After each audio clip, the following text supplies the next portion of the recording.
আপনার জীবনে ডিসিপ্লিনড হতেই হবে যদি সত্যি জীবনে আপনি কিছু করতে চান।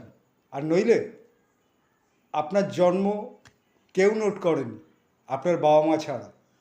আপনার যে জীবন চলছে তাতে কারো কিছু যায় আসে না। কবে আপনি মরে যাবেন তাতে কারো কিছু যাবে আসবে না।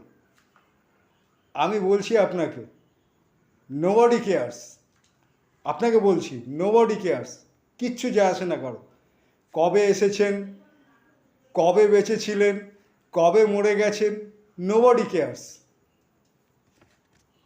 এমন জীবন, এমন জীবন কি খুব দরকার আছে? কোনো মানে হয় না এমন জীবনের, যেখানে সবাইকে মরতে হবে একদম নিশ্চিত। কিন্তু আরে কিছু তো করে যাও, যাতে তোমার আসার আগে বা তোমার যাওয়ার পরে কিছু পার্থক্য হয়। কিছু তো করবে নাকি?